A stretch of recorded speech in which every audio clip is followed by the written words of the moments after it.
watching Where Are They Now with your host, Dianne Hart. Now here's Dianne. Welcome to Where Are They Now? I'm your host, Dianne Hart. This evening, I have the pleasure of interviewing a seasoned music executive, a promoter, and an artist mentor, Mr. Darrell Strickland. How are you this evening? Hey, how are you? Good to be here. Good to be alive during this time. I appreciate coming on the show with the interview. I'm happy to have you. So let's jump right in. Where are you from? Well, I was born and raised in St. Louis, Missouri. I went to high school, grade school. My mom raised me there. And the reason why I ended up in Detroit, because I used to watch the cartoons, the Jackson 5. And I'm like, I want to be just like them. Because, my mom was a singer back in the day. And she used to be backup singer for Ike Turner at the time in St. Louis. So I used to watch them all the time. And all of a sudden, I got inspired by that. I used to watch the cartoon. Like, I want to go to Detroit. I was like probably about 11 years old. 12, something like that. And my grandmother was living here in Detroit, at the time. So that's the reason why I ended up here. When I got here, Motown left. I was too young, but they left to go to California. So I just stayed with my grandmother. And my grandmother became my manager. And she started booking me shows around the city. And I met a lot of musicians, that's really, good. I had got a name here. Good musicians. And they started playing with me in the band. And we started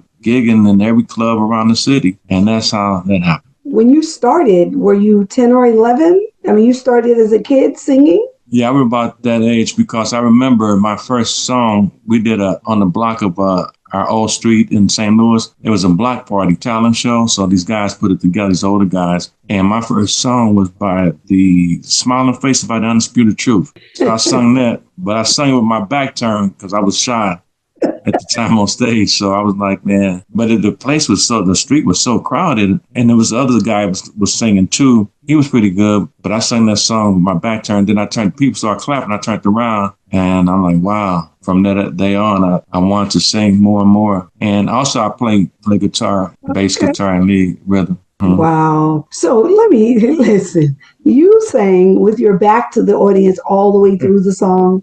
All the way through the song, yeah.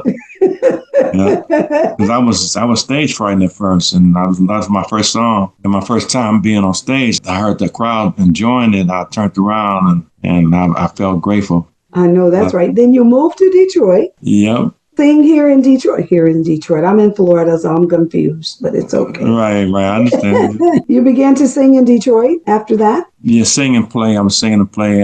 My grandmother became my manager. She used to make all my uniforms and everything. She was a seamstress too. So she made all my uniforms. So when I came on stage, I was clean. It was like dynamic uniforms she used to make me all the time. And she the one hired the band. She got the band. But I did bring a band with me up here when I first came here. Mm-hmm. And we had the dream of going to California and this and that. Some went to California, but some went back home, and I stayed. So I'm like, okay. And then I went back, me and my grandmother, a couple years later, went back to get my mother and them, and that's how they ended up in Detroit. Mm-hmm. We got them out of there, so that's what happened. Then my grandmother passed away in 85. She had breast cancer, and so I kept on going, and I said, okay, I'm going to keep the legacy going, and that was it. So now when you moved to Detroit, did your mom come? Did she sing in Detroit as well? She used to sing with our band.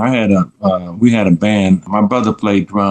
Rick Strckland, he was a drummer at the time. So I had him in the drum, but I had an original drummer, my own drummer. So when he came, I started letting him play behind, with us and everything. Then Mom, we used to sing in a lot of clubs, like it was a club over on Finkel called the Brown's Kitten. And that place used to be, when we come up there, this place would be packed, jumping. And we used to rock it every night. Those are good old days. They got clubs around now and they got bands around now, but it's not like it used to be. It's not enough entertainment clubs for bands now. And, you don't think so? Not like it was before back in the day. Of course. You remember just like Norma Jean Bell used to play on 8 Mile. Remember that? Well, I'm not from Detroit. Oh, that's right. You're not from here. But they got Norma Jean Bell. I forgot the name of that place. And then they had where Chapter 8 used to play at over on Finkel at, I can't remember the place, but, we had a lot of places that. 20 grand.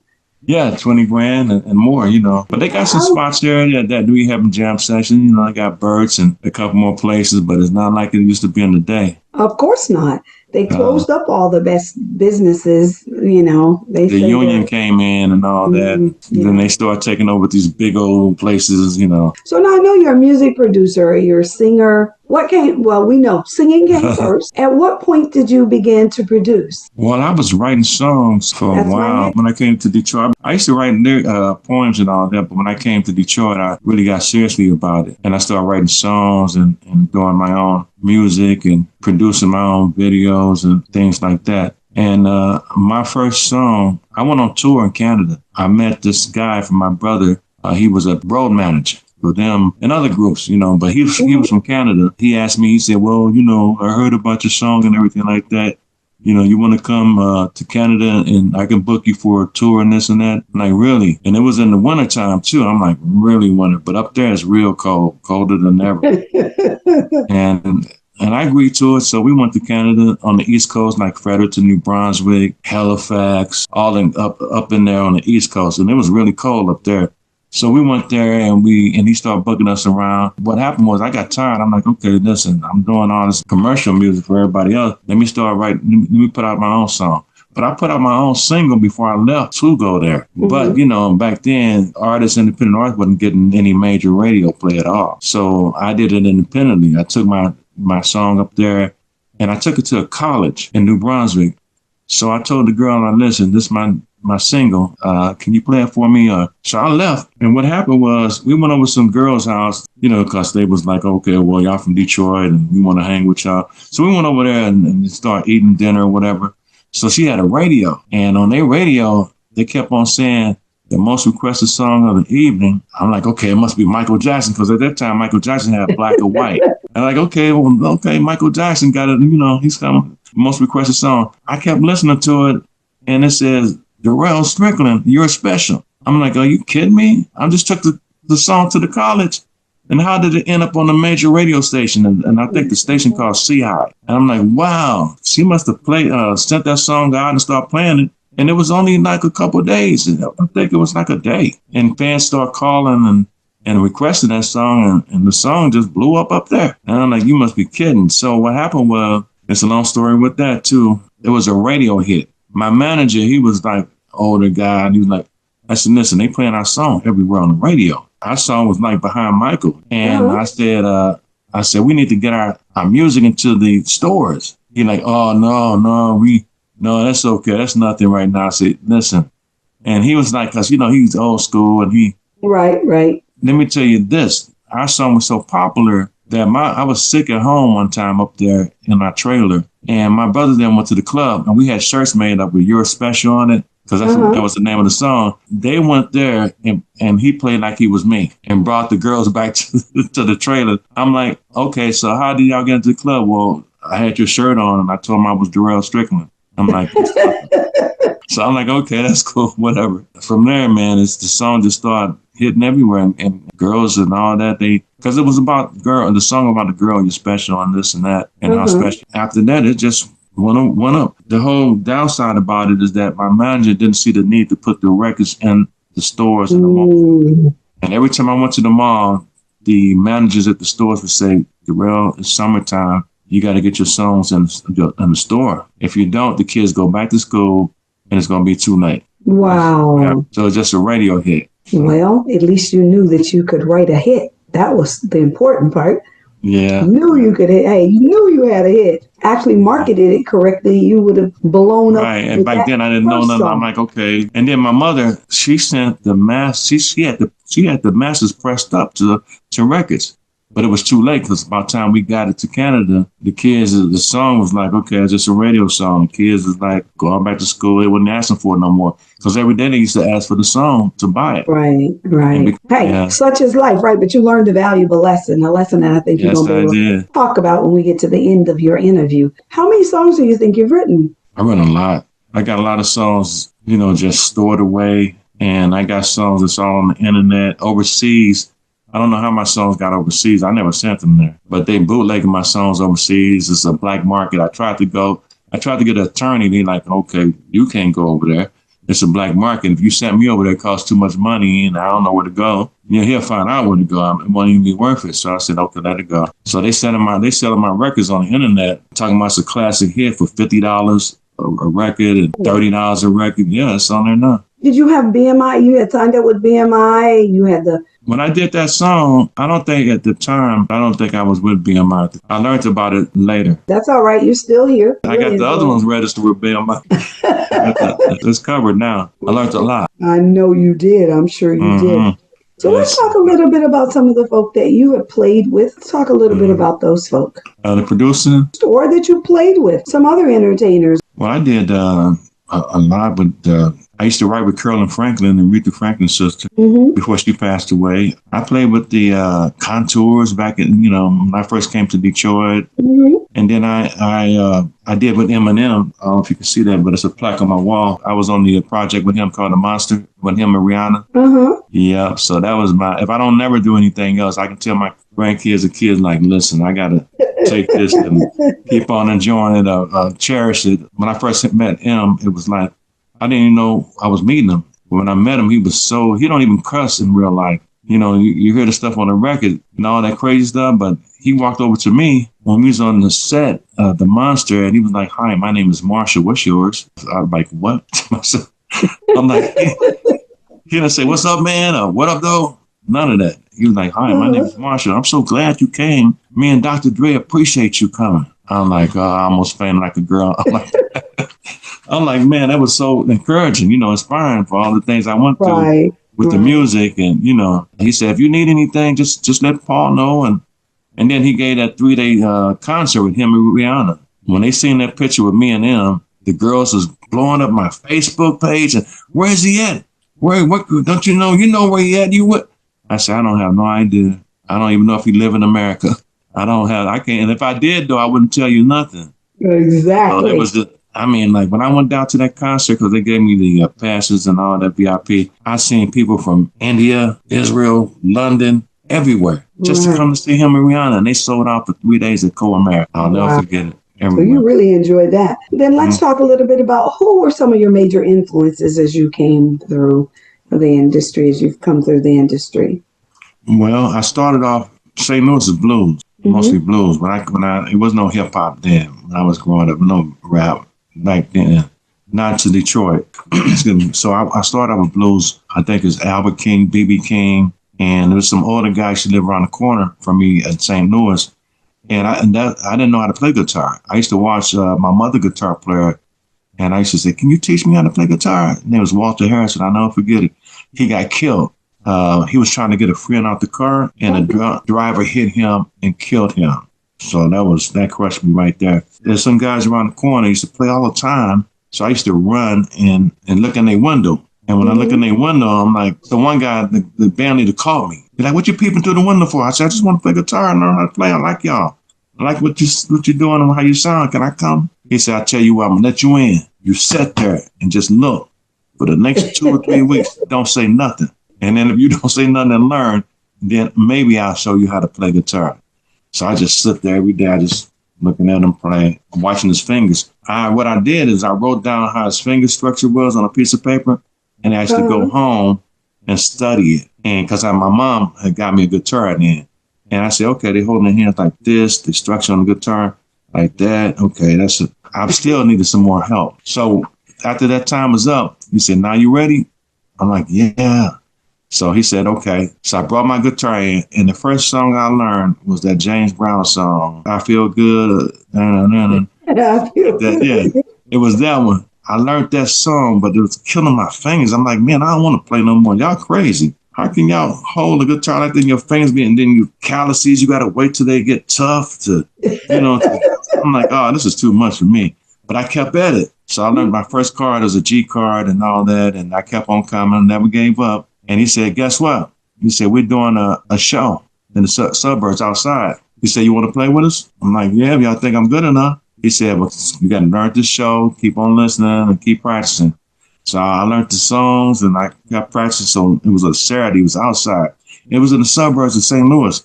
And he said, I'm going to pay you $50. Back then, it was like $300, $500. I said, that's a bet. So I went there, and we played all types of songs, Bobby Womack, B.B. King, stuff like that. So I'm like, I felt good, because after that, I went on, and I started playing the guitar. And I started off on guitar, and then I ended up on bass when I got here. Oh, okay. What you say? $50? Yeah, I'm gonna play and I'm gonna learn how this goes. I can make Right. real money, right? Right. I remember I played real money, and I started learning songs, every song, all kind of songs, whether it be the Average White Band or the Beatles, whoever it was, R&B, blues. It doesn't really matter. I learned it all. I know that's right. Well, Yes. we're going to take a break. And Okay. when we come back, we'll talk a little bit about this song. But we're going to take a break and we'll listen to You Doing Too Much. And we will be right back. That's Kid and Darrell Strickland on the beat. She thinks she paid the cost to be the boss, but the truth is the girl is really lost. Always trying to sell to the world she real, but turn around and beg a man to pay her bills.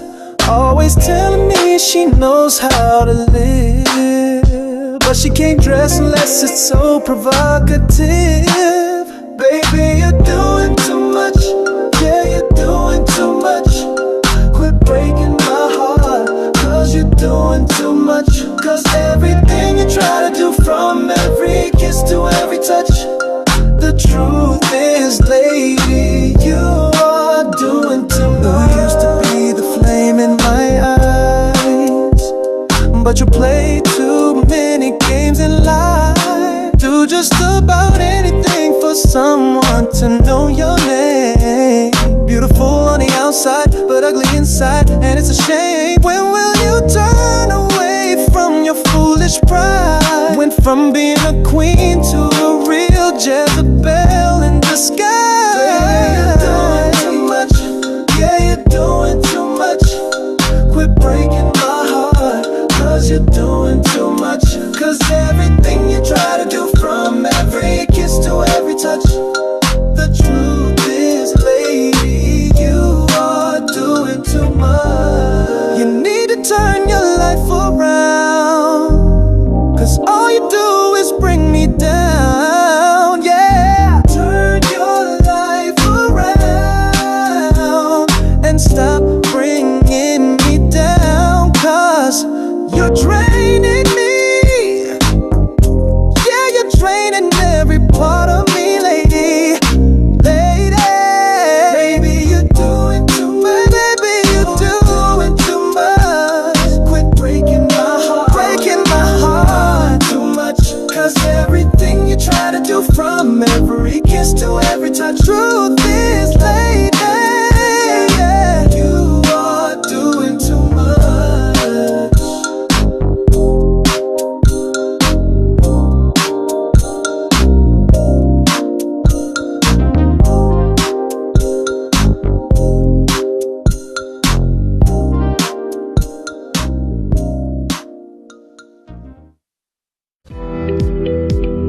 You are watching Where Are They Now with your host, Dianne Hart. Now here's Dianne.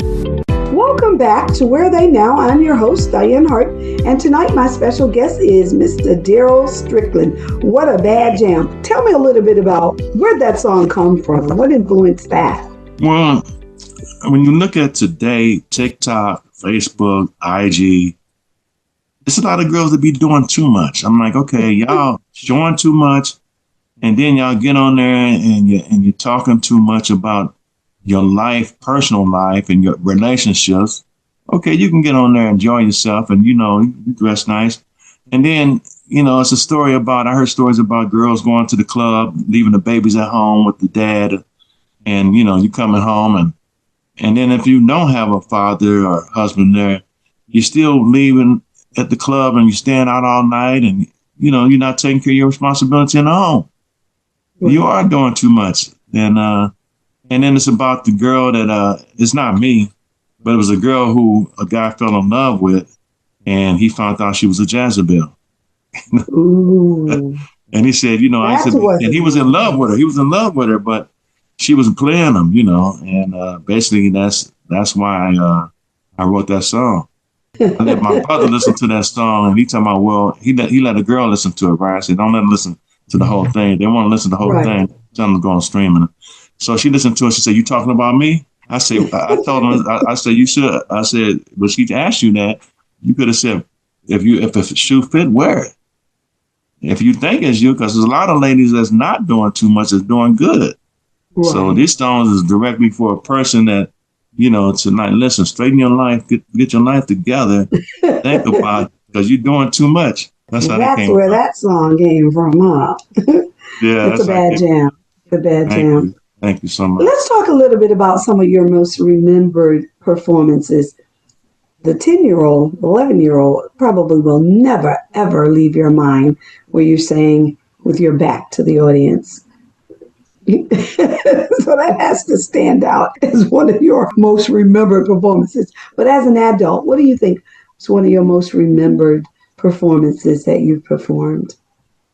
Well, the most remembered performance I performed was in Canada when I performed my own song. At that time, Bobby Brown was big. I used to do a lot of his stuff, and then I did some other stuff, but I did my song, and that's when the girls just loved it and they went crazy with it.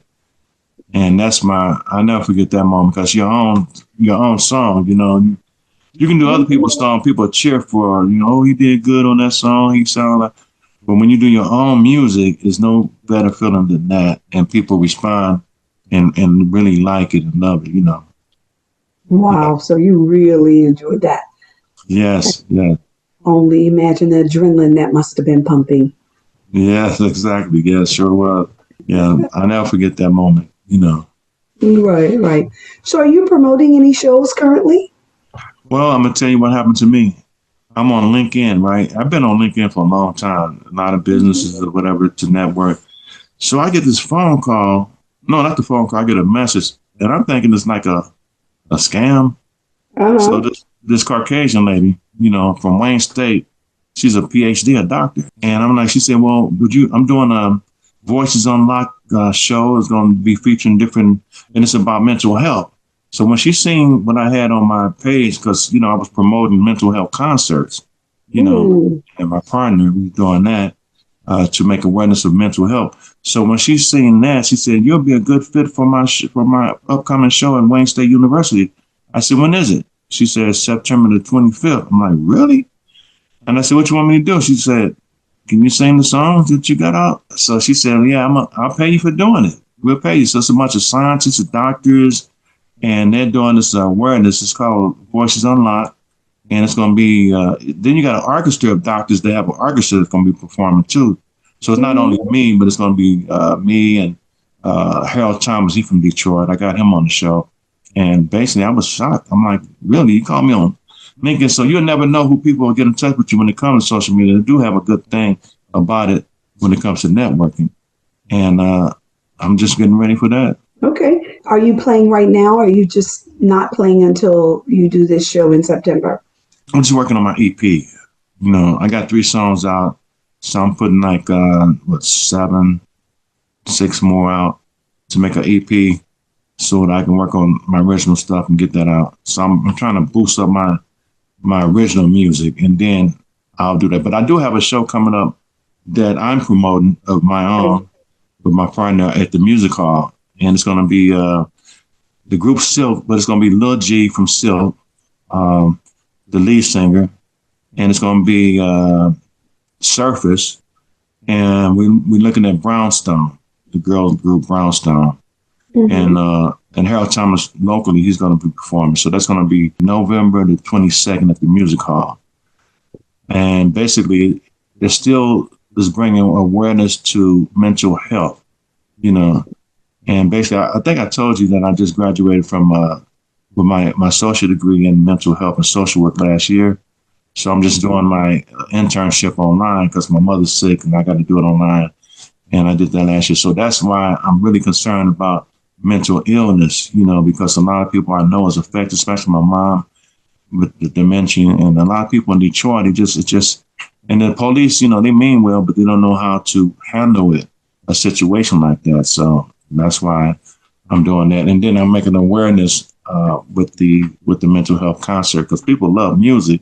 So that's why I concocted that with the music, so that people can like, oh, okay, it's going to be a good, the show, the music. And then I have, we had Dr. Sabrina Jackson. She's a mental health specialist. So she normally hosts our show.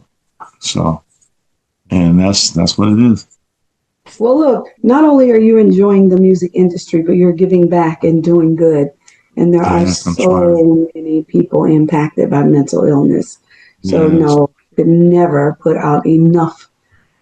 It's not enough, yeah. Bring awareness to what it's really like, because a lot of people don't realize it, even when they are impacted by mental illness, what it is, you know. And so, right, with the right facilities and the right message and the right help, resources, we can make a difference together, you know. Absolutely, you can. So that's at the Music Hall on November 22nd.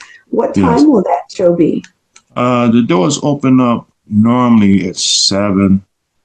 The show starts at 8 p.m. and tickets will be available soon. The tickets going to sell like next week, really. Yeah. Okay. Yeah, they're going to sell next week. So let's talk a little bit about where can your fans find you out on the social media platforms? Where are you? All I want to do, I got my songs on Spotify, Apple Music, iTunes, Amazon, and more streaming. But I'm on Facebook, I'm on IG, you know, and they will know my name because they'll see me with a picture with M on my front page. You know, I got I have a doctor jacket on, like Dre had. Him laying in the chair, psychology chair. He scared me to death when he was doing that set. I'm like, oh boy. Because he fell off the chair and he was still rapping. I'm like, oh my God. Now, how can I stand still with a pen and a pad in my hand and keep a straight face? I'm like, is he going crazy or what? But no, that's why he's so famous. That's why he's so talented, because he brings it out, you know, like that. Right. So yes, that's where they can find me at. Yeah. And they can find you just under your name? Yeah, on my page, Facebook is Darrell Strickland. Yep. Okay. Yes. So make sure y'all find him right out there on all the social media sites. Yes. Obviously, even LinkedIn, which is normally a business site, but that's where people go looking for people that they want to Exactly. Connect. It's a lot of networking on LinkedIn, a lot. That's how I got the show at the Wayne State University. Yes. And you can network with other people, too. It's like, you'll be surprised who you run into that can help you with resources, you know. Well, we're going to take another break, and we're going to play your second song, I Want to Make Love. And then when we come back, we'll talk a little bit about what inspired that song.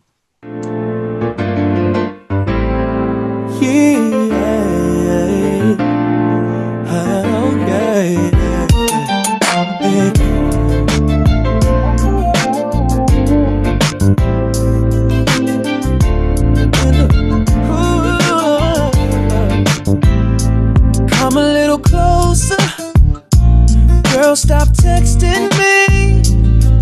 Don't be afraid, I promise I'll be gentle. I'll give you special affection, just let your mind flow. Just imagine us full of passion, cause I'm on a mission. You gotta pay attention to what I'm trying to say to you. I wanna make love and not have sex to you. I know a lot of men play games, but I won't be the same to you.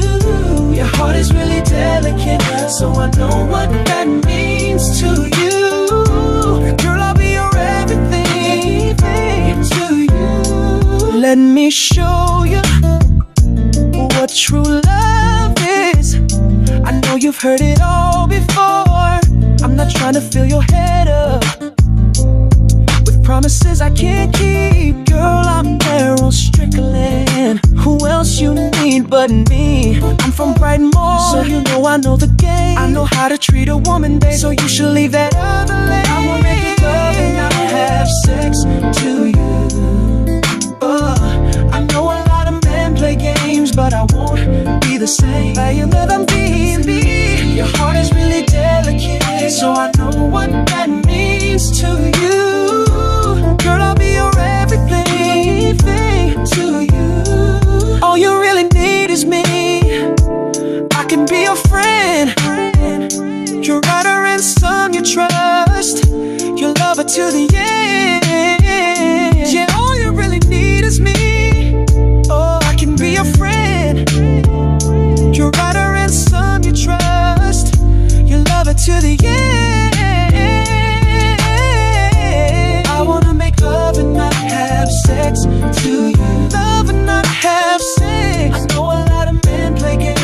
I won't be the same. You won't be the same with me. Your heart is really delicate, so I know what that means to you. Girl, I'll be your everything to you.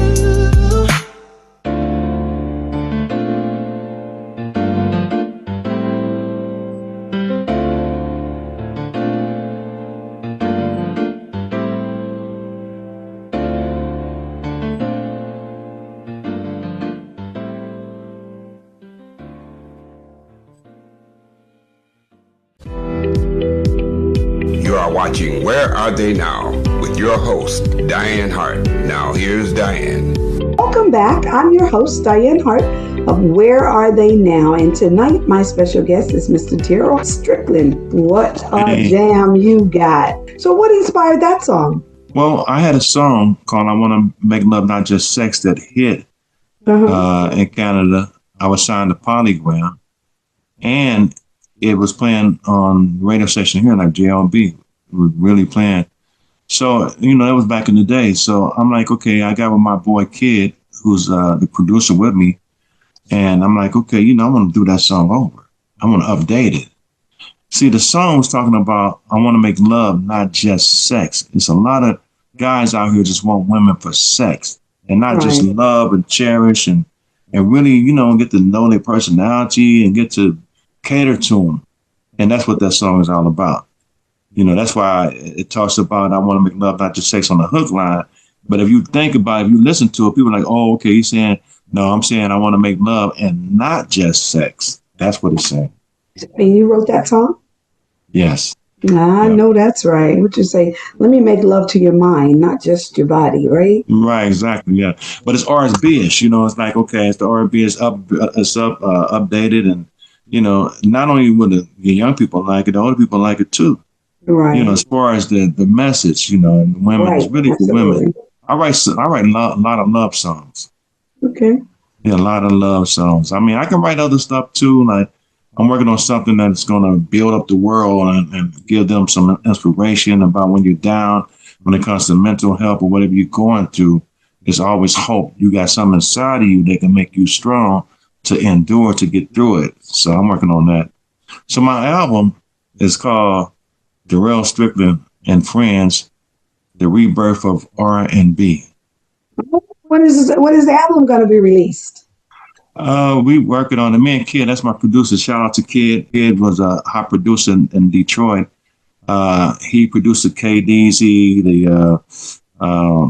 with the guy's name Cash Money, BG. He did his album, a couple albums on him. He did a lot of artist rap music, but now he turned to R&B. He don't do rap no more. So that's when we got together. But I've been knowing him for a while. But he's helped producing the music with me on that. He's very talented. Have you done any Southern Soul? Have I did what? Have you done any Southern Soul? Southern Soul? Yeah. You talking about as far as music? Yeah, any Southern Soul music, it's a mix between, to me, kind of R&B and blues. Oh yeah. I play blues. Grab the old folk like me. Yeah, I'm working on that too. It's like that's my first love. The blues and like that's what when I do, if I do a jam session, the first thing I'll do it to B.B. King. Oh, okay. Oh yeah, I do that. Love yeah, I do him and I used to do, that's what we used to do in the band when I first came to Detroit. We used to do on him and it's a lot of like you said, the Southern Soul that I was doing. I like that. I like this type of music. But I'm just doing now it's a mixture for everybody. Like the young, the old, the heartbroken, the one to be inspired, So I'm doing it for everybody, So you're singing for everybody. Everybody. A little something for us all. For everybody, yes. That's great. That's great. Yes, let me ask you this. What advice would you give to an up-and-coming individual in the music industry? And let's go back to what happened to you so that doesn't happen to them. The best advice is listen to somebody that knows the industry, so that your music can be protected. A lot of people get signed. See, I used to promote artists for labels too. I'm working with certain people in New York to help artists get on another level a big level to get signed and to get, to the right, what they deserve. But you just got to make sure your music is protected and keep hold to your publishing. Don't give it all up. Sometimes, you get a deal and people want to give you this 360 deal or whatever it may be, whatever they call it. And they want to take all your publishing. Don't let them do that. Because your publishing is your money and it's going to last forever. You own that. That's why Prince had that slave mark on his face. Remember that? When Warner Brothers wouldn't want to let him go, all he wanted is his master. Because he felt like he was a slave. How you going to own somebody else's music, and you didn't even write it or produce it or sing it on it. Mm-hmm. So, I mean, even like social media, to me, streaming don't pay you that much money for your song. Like, you know how much it takes to make a billion hits? The only person that's really doing that is what the Caucasian young white girl name. She get a billion hits all the time. She sells out every time, but she's the only one that really getting that money like that. I mean, you got some guys like Drake and they making some money, but stream only pay you like. I looked at it and I'm like, okay, hold on, you must be kidding me. You mean to tell me if a person, it takes 10,000 streams to make what, $500? Somewhere it's nothing. It's nothing in comparison, right? Exactly. And that's what killed the industry, and the artists like, oh, I'm on the street, but see, you got to understand, this is a living. This is your living. This is how you make your money. So if you start thinking about it as a business instead of like, oh, I'm gonna get on stage and I'm gonna get signed to Warner or Sony, you better count it. You better count the cost, or you better talk to somebody professional and have somebody to direct you in a way that you won't be one of those that made it and broke. Right. Like you said, where are they now? Right. A lot of, you got a point. Yeah, where are they now? You know what I mean? It's a lot of artists walking around this, and then a lot of artists have to, beg to get their money or get a lawyer. They don't know. It's really, I mean, I'm not going to talk about the industry, but see, Michael was feeling the same way when he was signed to Sony, Tommy Battola, that's why he did that interview on there. He was like, oh, I want, Tommy is a bad man. He's a meanie. That's how Michael used to talk. And he was right. Right. But look what happened after he died. What they do? It's just terrible. They sell all his records and kept them. Wow. And that's sad when you have worked all your life and then somebody else comes along and takes your music. Right. And really don't pay you. You wouldn't mind if they took it if they paid you, but they're taking it and they're not paying. Right. Don't pay you at all. That's why you got to always hold control of your masters. Like even when I'm doing the streaming and I'm doing distribution to like ToneCore, but I got my publishing, I got everything I own, copywritten and everything like that. And they make sure of that, it's independent, but they send all your music to all the stores, the radio, everywhere. But even, when they approve it. So, I mean, independence is sometimes the best way to do it, but you got to know what you're doing when you're independent. I hear a lot of people say things like, well, most of the stuff you can learn by going out on Google, but I don't think there's anything like having somebody like yourself. And when I saw that, it said you mentor other artists to be able to have somebody, a person. Man, let me tell you something. That's the best way to do it because, we didn't have no TikTok, no Facebook, I don't even know if we had cell phone. We didn't have no cell phone. We had to go and save our money and go to New York and knock on doors and hopefully somebody let us in. I used to take all my music and take it to New York. You used to have to make a phone call and make appointments. Sometimes you can't make appointments. And that's how we did it back then. I did have a guy who was my older guy with manager. He knew about publishing. He knew about all of that. And he taught me that a lot. We can tear somebody gave me a contract right now. I can tear it all apart and put it back together again, even for any artist. I can look at it and say, no, this is a scam. Don't do it. It's not good. Don't do it. So that's where I'm at right now. And I tell the artists, I said, listen, just don't be so happy-go-lucky to just jump on any major label or any label without knowing that you can own your music and your likeness, your images. They got AI out here now and all that stuff. They can take you and make you another person. and start saying other languages or whatever. Right. Oh, they slick out there. So, you just gotta, listen to people who've been doing it for a while, and they can give you some good advice in this business so that you won't, make a fall like a lot of people have. So let me ask you this. So what do you think has kept you in this space as life continues to go forward, even with all of the other things that you have to do with helping take care of your mom? What do you think keeps you here? As far as music? Yes. What keeps me here is the love and desire. I'm not just doing it for the money, even though the money will come. It's the love. You think about a song and you write it from the heart. And you love music and then that's why you got those guys playing at bursts all the time. They love it. Of course, they're not getting a lot of money, but they love what they do. Yeah. And that's good. So when they love what they do, it comes out in their music. Right. When they play those guitar chords, the flavor come out, they sing, whatever. If they blues, pop, rock, it doesn't really matter. You can feel it. It's a feeling, and that's what people feel. If you can't write a song or you can't play and the audience don't feel it, you might as well hang it up. You ain't got to be the best dancer, you got to be the best singer, but you got to make people feel it. What you're saying and what you're doing in your music. Even this is live art, even this has been, in production or, recording. So, right. So do any of your children sing? Well, they try to. They're like, Dad, my Canadian son like, Dad, I want to be like you. My granddaughter, like, she want to sing. I say, yeah. I say, well, it's some hard work. Some people, I'm not saying you have to be born with it, but some people got talent. The different talent that people got. I might be a singer, a musician. The other person might be a great doctor, a carpenter. You got to find your talent. Singing and musicianship ain't for everybody. A person try to sing and do this and that, and you ain't got it. And if you're going to spend millions of dollars to try to make it happen, you're just spinning the wheel. If you ain't got it, you ain't got it. If you got it, you got it. That's it. You think your kids might have it? They could if they work hard, if they concentrate. Right, they work hard. Can concentrate if they take hard work. You got to do this. When I was doing this, and I'm still, you got to stay on top of it. You got to stop on the old, the new stuff, what's going on. You got to, your vocals got to be tight.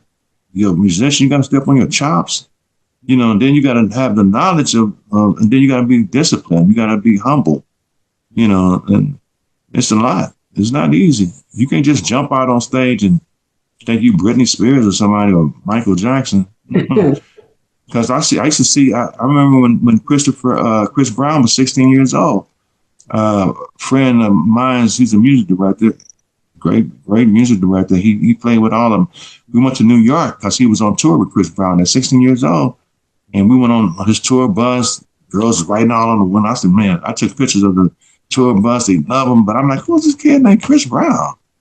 And he's 16 years old, and came back to Detroit. He was playing outside for a benefit. I seen this guy doing flips, backward flips. I'm like, hold on for a minute. Who is this kid? And I couldn't believe it. I'm like, okay, Michael do the spins, but he's doing backward flips, right, and forward flips. I'm like, it's good. Alphabet. Who is he? Where he come from? And he just blew up. He just left here, and he was he sold out. I think it's Co-America Park, Ford, whatever it was. He sold out 3 days, 2 to 3 days. People was outside. It was 30,000-40,000. So he said, listen, they did an interview on a pod interview, and they said, people said that you better than Michael. What you think? He said, I will never be better than Michael. He said, I myself, and matter of fact, I'm inspired by Michael. If it wasn't for Michael, it wouldn't be no me, because he inspired people like me. And I looked up to him after that. He's a young guy talking like that, you know what I mean? Right. And he really appreciate those who led the way. Like I do. I appreciate people who led the way for me. Like back then it was what? James Brown, Aretha, Gladys, and all the other guys. They led the way.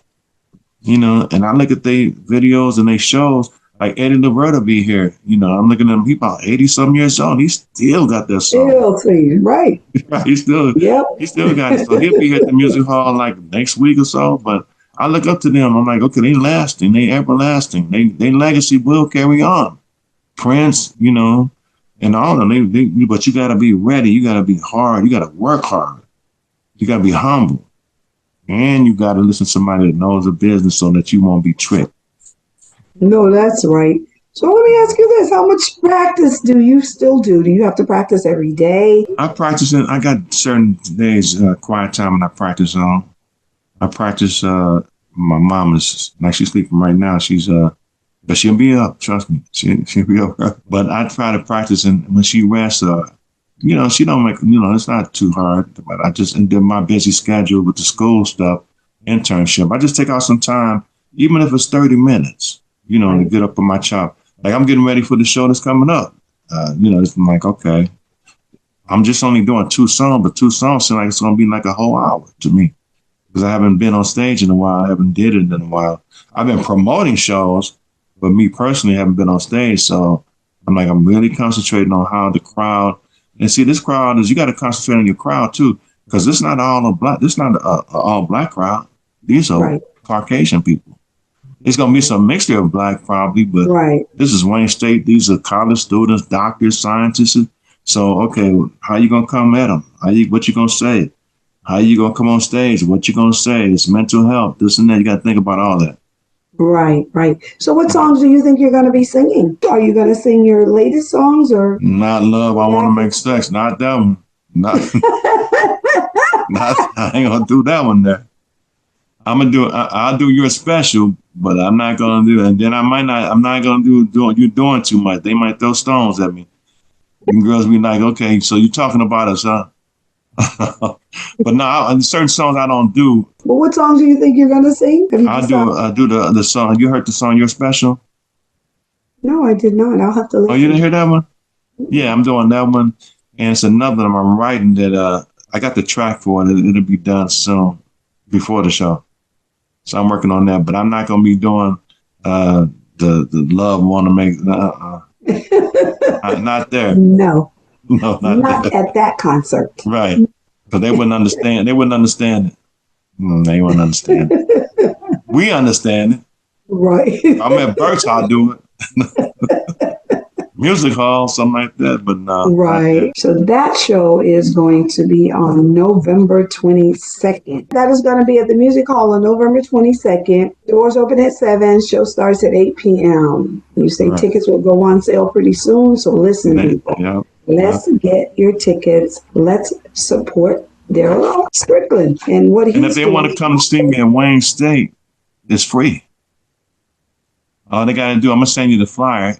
And all they got to do is the QR code, put their phone into it, and then register to get in free there. Wow. That's on the, that's on the 25th. Yeah, that's on the 25th. September. November? Oh, September 25th. Yeah. September the 25th is the Wayne State University. The music hall is November the 22nd. Right. That's with with Lil G from Silk and Surface and Harold Thomas and Brownstone. The group Brownstone. Right, okay. We're working with them now, negotiating that. I know, that's right. So the first one, it will be the September 25th. 25th, you're right. September 25th, you're right. Don't confuse me, Darrell. No, I'm just, I'm getting older. Don't try to confuse me. I'm getting older. You get older, you be like, okay, all right, come on. Do I know? Get back together. That will be a free show at Wayne State. Right, but they have to register. It's a flyer that I got up, and I'll send it to you too. Okay. It's called the Voices Unlocked, and they did the flyer and everything. I look forward to that. So we'll be happy to put it up on Detroit Hot Radio's Facebook page. Appreciate that. Oh yeah. We definitely want to ensure that we give you some support, that we give all of our entertainers some support. That's love. That's what we need now, because like I said, radio come a long ways, but when it comes to independent artists, we need an outlet like you guys, you know what I mean, to help get the message out there. Because, like I said, it's all political, but they come a long ways. They playing some more artists in Detroit now, but I don't really like the music they play on certain station, they beginning to cuss, degrading. And I still stand on that, on certain stations. That's why I be listening to 92.3 and I listen to 105.9. But, they just got to get on Detroit. You better get on Detroit High Radio. We jam. Yeah, I know now. Yeah, definitely. First.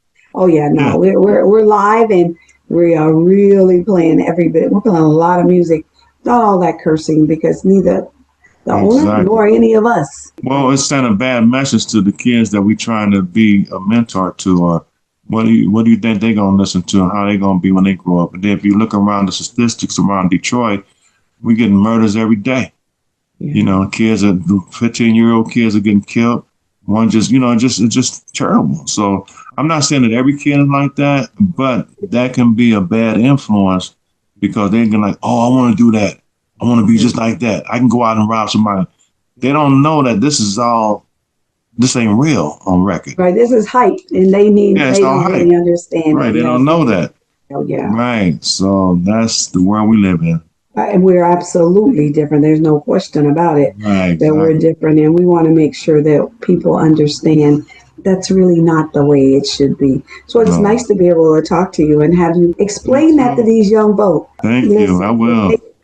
They take nothing else away. They need to definitely listen to what you said about business and how this game is played and pay attention to somebody who knows what they're talking about, as opposed to just listening to other people who don't know what the heck they're talking about. Yeah. I appreciate that because my thing is that when I'm gone, I want to leave a legacy behind of leading these young ones to something positive, then being a downfall and like, oh, okay, because of him, his name. No, not that. That'd never be me. I stay prayed up and I let God guide me the way to go because he's not going to lead you wrong. Wow, how time flies. I hear that little music in my ear. But I want to thank you for this opportunity to interview. Thank you so much. Thank you. Appreciate that. It's a pleasure to be on Where Are They Now? That's right. We want to know exactly where you are and what you're doing. So this gives us that opportunity.